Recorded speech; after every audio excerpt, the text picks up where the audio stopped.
Olá, boa noite. No Rio de Janeiro, uma operação do Ministério Público e da Polícia Civil prendeu 2 suspeitos de envolvimento num esquema de desvio de dinheiro público. Os valores seriam usados aí na compra de respiradores para o tratamento da Covid-19. Um dos presos é Carlos Frederico Versosa, do BOC. Ele é superintendente de Orçamento e Finanças da Secretaria Estadual de Saúde e tinha autorização para realizar pagamentos a fornecedores. O servidor público estava no cargo desde o início da gestão do governador Wilson Witzel. A Secretaria de Estado de Saúde informou que vai exonerá-lo.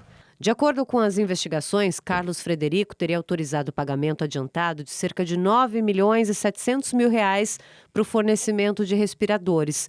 Só que até hoje, nenhum equipamento foi entregue. Na ação, os agentes também prenderam o empresário Anderson Gomes Bezerra. O Ministério Público investiga o repasse de R$ 678.000 ao empresário. Os agentes ainda cumpriram 4 mandados de busca e apreensão no Rio de Janeiro e 5 em Brasília.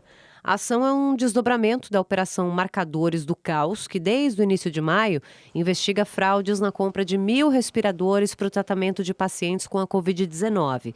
Segundo o MP, o esquema desviou mais de R$ 18 milhões dos cofres públicos. Até o momento, 8 pessoas foram presas, entre elas o ex-subsecretário de Saúde, Gabriel Neves.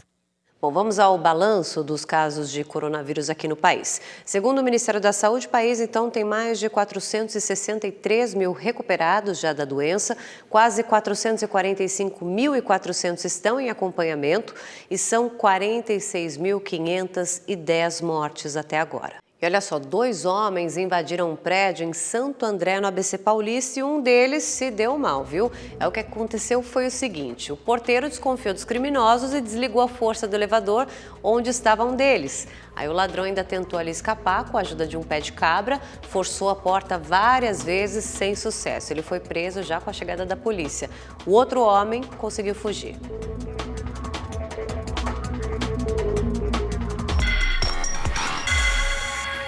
Um policial militar foi preso preventivamente por suspeita de envolvimento na morte de um adolescente na zona sul de São Paulo.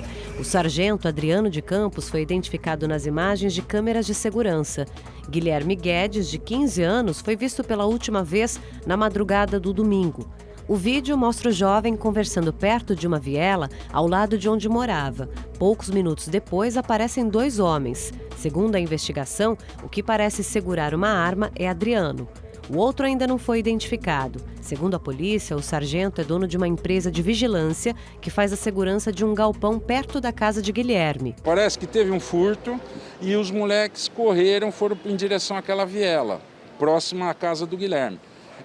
Ele deve ter sido acionado pelo porteiro que trabalhava para ele, compareceu até lá, foi procurando, achou quem? Achou o Guilherme lá na porta, achou que ele fosse um deles. Eu acho que ele quis dar uma lição na meninada lá da região e acabou apanhando o Guilherme, ele junto com um segundo que a gente ainda não identificou, e acabou cometendo esse crime. O corpo de Guilherme foi encontrado com 2 tiros na cabeça e sinais de espancamento em Diadema, na Grande São Paulo.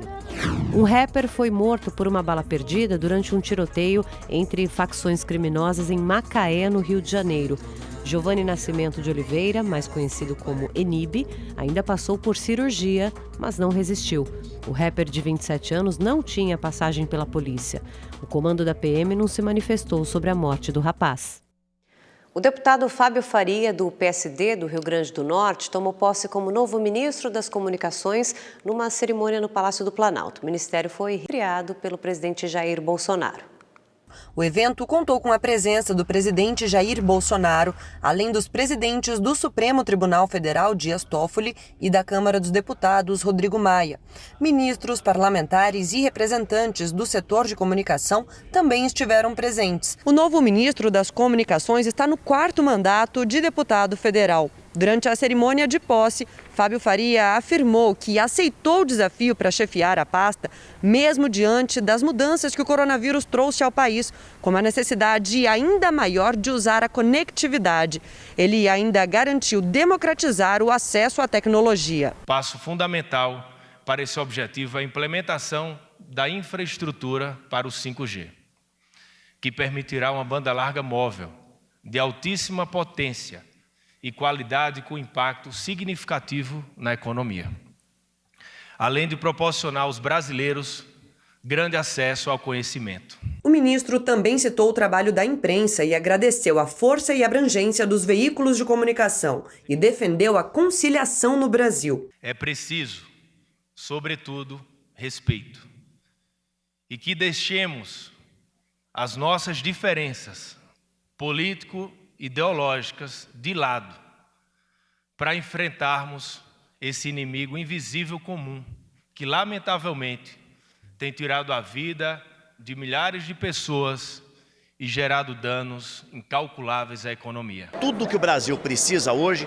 é de uma grande união nacional para a gente enfrentar essa crise que nós estamos, que foi aí causada pelo coronavírus, né?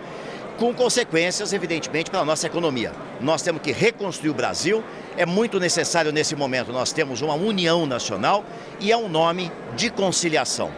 É muito bom e nós desejamos muito boa sorte para o ministro Fábio Faria.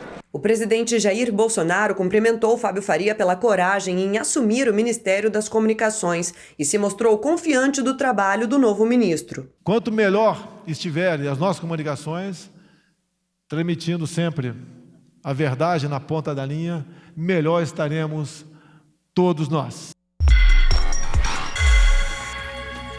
O Supremo Tribunal Federal formou maioria a favor da continuidade do inquérito que investiga fake news e ameaças contra a corte. O placar está em 8-0 pelo prosseguimento das investigações.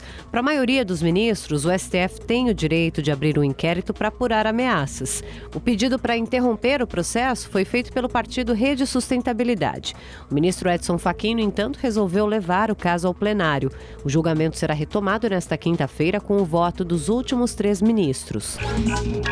A Câmara dos Deputados aprovou por 332 votos a favor e 132 contra o texto base da medida provisória que altera algumas regras trabalhistas durante a pandemia do novo coronavírus.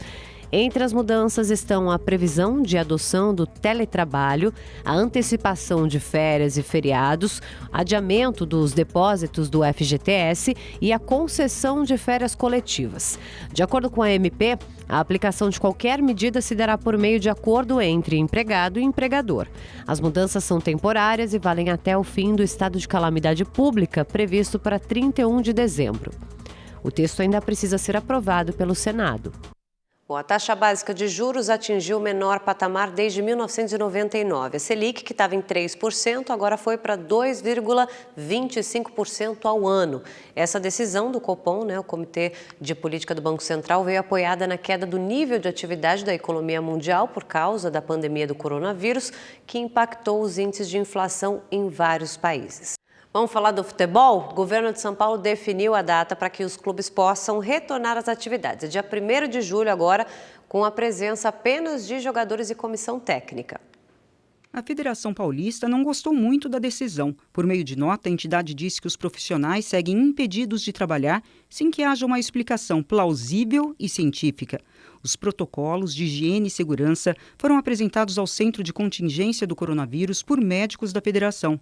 As equipes que pertencem às cidades na zona vermelha da Covid-19 seguem com restrição. Entre as medidas que deverão ser adotadas estão testes regulares dos jogadores e comissão técnica, limitação de pessoas nos treinamentos, a não presença de torcida, o uso obrigatório de máscaras por todos aqueles que da comissão técnica estiverem presentes, assim como medição de temperatura obrigatória de todos. No Rio de Janeiro tem jogo do campeonato estadual já nesta quinta-feira entre Flamengo e Bangu, no Maracanã.